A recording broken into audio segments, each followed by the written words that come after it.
And now, here's your host of Shaping Success, Wes Tankersley.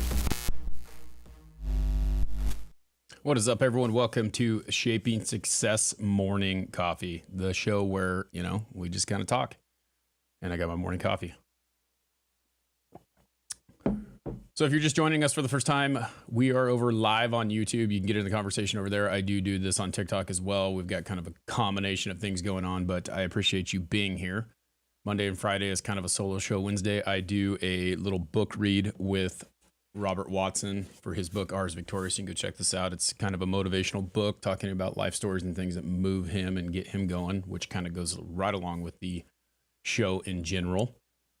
And Monday is kind of a little recap of what happened for the weekend on me. And then I also have something that I really want to talk about, that really cool book that Michelle, Clarity Anchor, if you haven't followed her on TikTok, follow her. Also, she's over on YouTube every so often, hanging out with us, and she's a subscriber of the show and subscriber on TikTok. So appreciate her giving book recommendation, especially with something that is really like right up my alley. This weekend was kind of a little interesting. My wife worked both days, which makes it kind of tough for me to get anything done. Also, living on 3 acres, trying to get everything wrangled up. I didn't have an opportunity to do a whole lot on the property because it was raining, and I woke up this morning, it's still raining. So getting tired of this spring. We kind of want summer. I mean, it gets a little bit too hot, but I'd rather it be dry than wet so that I can actually do things. I've got a fence I need to put in. I've got some trees I need to take care of, mowing the lawn, all the stuff that there is on a brand new 3 acres that we're just trying to make it so that it's manageable. And, just didn't get a chance to do any of that. I spent most of the time hanging out with my kids. And then again, when it's raining, it's like, what do you do? So yesterday we kind of had a movie day. The day before we went to, my nephew graduated from college, so we went to his little college party and hung out with my parents a little bit. They stayed with us over the weekend. So, just kind of a busy weekend that way, but not really that busy. Just one of those things where you got to get things done. So let's jump into this book. I have to tell you, I get a lot of book recommendations, and there are some that, I kind of look at and I listen to and I sample, and I just don't know if they are something that I want to listen to. But this one, which I find myself listening to, there's a couple books that because I listen, I tell you that I read them, but I listen to them is what I do. And, like there's been these shorter ones that have been very impactful over the last year. Chop Wood, Carry Water, Who Moved My Cheese, these little small books that have a lot of impact in them. And it's kind of amazing to see some of the impact that they have made. Well, this book, my friend Michelle recommended, is called The 4 Agreements. And it's funny because as I'm listening to this book, I'm sitting here thinking this thing hits right. It hits the ball every single time on the 4 agreements. And what they are, they're these 4 things that you should live by. And if you can live by these things, it's gonna make you better. The funny thing about it is I think about these things and reading about them and having this kind of reminder of what I need to do is what I enjoy about it. So we're going to go through these. I don't know how long it's going to take me. It might be short, might be long, but we'll see. And that's the way the morning coffee goes, right? We talk about things and kind of go through it. This was so impactful to me that I'm actually going to take this and I'm going to print this off, or I'm going to write this down and have these right in my dash every single day, because I find myself having conversations with people or going throughout my day and thinking about the things that I do. And then I'll have a conversation with someone and it'll really get to me and it'll really bother me, or I'll start thinking a way that I shouldn't be thinking. And what happens is it puts you in that negative headspace. And so thinking about these things is very helpful in making it better for me. And it's a process, right? Because these are 4 things that I want to live by, but it doesn't always mean that it's easy, and it doesn't always mean that you can do it, because you always can get yourself back in that headspace. So one of the very most important ones, very first one, there's 4 of them and they're in order. So we're going to go through the first one, is called Be Impeccable with Your Word. That is one agreement with yourself. Okay. So speak with integrity, say only what you mean, avoid using the words using the word to speak against yourself or gossip about others. Use the power of your word in the direction of truth and love. It's highly important to think about that. The words that you use every single day, and I think about this myself. I'm starting to write things down. Like I'll type something. You think about it when you're writing an email. Does that sound like I'm being a jerk? Does that sound rude? Does that sound, in the very time that you think that, it typically is that way. It sounds rude. You sound like a jerk. Whatever you're feeling, another person can interpret it that way. So your words can be harsh. They can be brash. You could tell someone something like, that doesn't sound that great. You look fat. You have too much of this on. You have too much of that on. Something like that. Like it could really change the meaning for someone. And he has an example in the book, which is really funny, when there's this little girl who loves to sing, and she's singing every single day. And her mom walks over to her and says, you have a terrible voice. You're never going to go anywhere with singing. Well, the interpretation of her mother has made it so that, oh my gosh, I'm sorry, that she never wants to sing again, right? So she has crushed the dream of this little kid who has decided that they are not good at singing because the mother told her. And maybe the mother was just annoyed by the kid singing all the time. Maybe the kid had a really good voice, but her interpretation of this has ruined the dream of someone else. So think about the words that you use and how you say them, and have integrity in what you're doing. Okay. Be impeccable with your word. Understand that your words are weapons, and you have to be careful with that.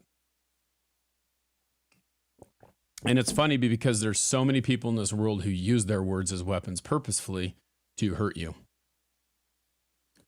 Which comes to the next agreement. Okay, so the second agreement is don't take anything personally, because that's the first thing that we do.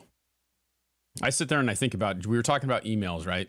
And reading those emails and going through them, and how you could perceive yourself as one way or someone else could take that as something. That's what I hate about text, because verbally it means a little bit more than it does when you're typing it out. Like you can interpret things. You can't read things like body language or hair inflection and voice or things like that.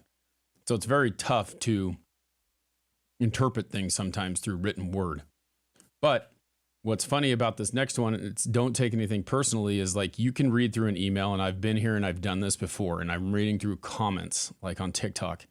And as I'm reading through it, I'm realizing that this person didn't mean what I interpreted it as. Okay. So like I'm making an assumption based off of the word. And then I realize when I read it through 2 or 3 times, my reaction isn't the same the second or third time, and they could have meant something completely different. So don't take anything personally. Nothing others do is because of you. What others say and do is a projection of their own reality. So people project on you, and they make you feel a certain way because they feel a certain way. We've talked about that quite a bit. When you're immune to the opinions and actions of others, you won't be a victim of needless suffering. So taking those reactions of those people, taking those criticisms, taking whatever that is, when you take that personally, how does that make you feel? What does it do to you? It can destroy you, right? Just like being impeccable with your word. When you take that personally, that poor child who got told that they were a terrible singer decided that they would never sing again. They would never want to do that again because someone ruined that dream for them. She took it personally, right?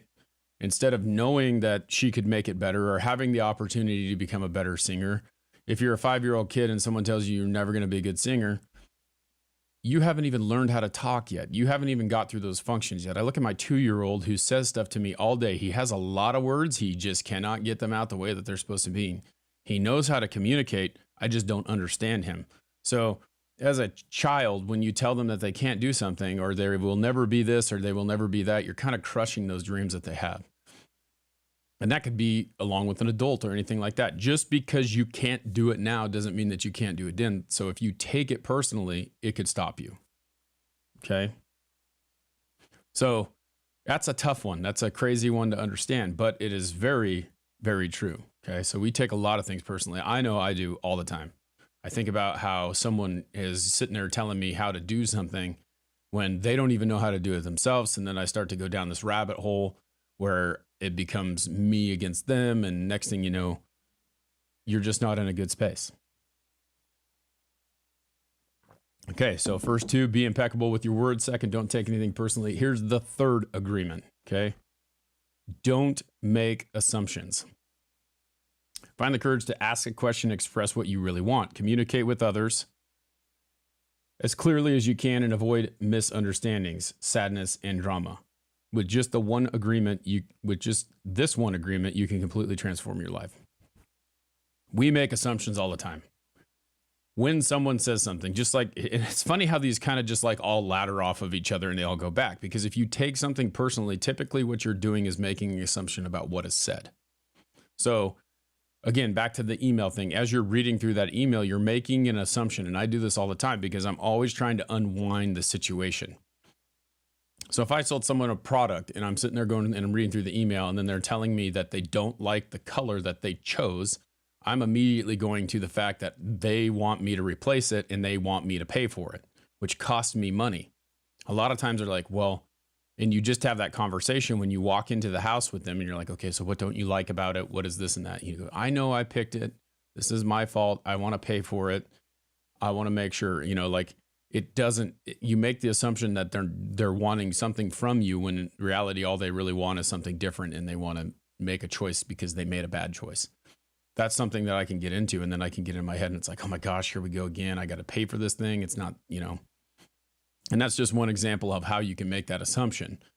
There are times when your assumptions are correct, but if you go into it with a negative assumption, a negative effect, what's going to happen, right? How are you going to go about it? And so a lot of times the things that you build up in your head that you assume are not really the reality of the situation. So don't make those assumptions. It's tough to not do that. I get it. I understand it, but we get in that way. And then next thing you know, you're in a negative headspace again. So always think about those assumptions that you make. Okay. So number one, be impeccable with your word. Number two, don't take anything personally. Number three, don't make assumptions. And the very last one, I live my life by every single day. Okay. It's funny how all four of these are things that I definitely strive for. And I can see how they can tear you down and make you feel the way that they make me feel sometimes. But they're something, like I said, I'm going to take this. This is going to be written down on my dash. It's going to be pointing right at me every time I'm having a phone conversation, anytime I'm interacting with anyone. I want to look at it and say, listen, this is something that I need to think about. Am I doing this? Am I being impeccable with my word? Am I making sure that people see that? Am I taking this personally as an attack on me? Why am I taking it personally? Maybe it's not. Am I making assumptions? So the very last one of the four agreements is always do your best. Always do your best. Your best is going to change from moment to moment.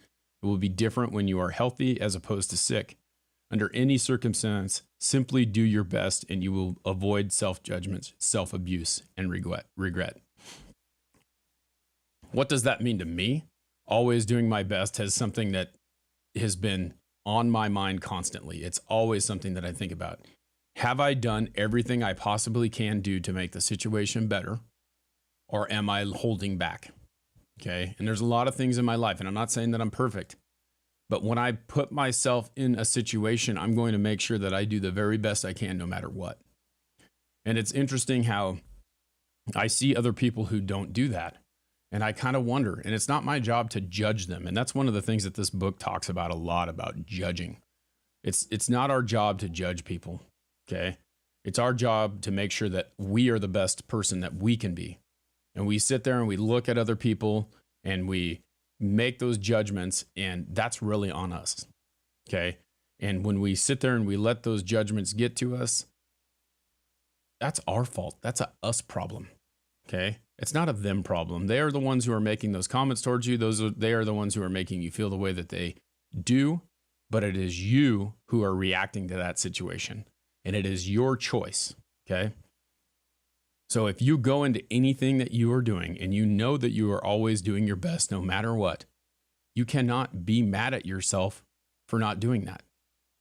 So go after it, get in the game, and do the best you can, no matter what. Okay. That's pretty much it. This is a very good book. It's by let's see what his name is. Don Miguel Reese. It's an awesome book. It's a very good one. Like I said, I'm going to take these 4 agreements. I'm going to stick them on my dash so that I can remember every single day that this is what I need to do. Okay. I hope that you guys have an awesome Monday. Remember to always do your best.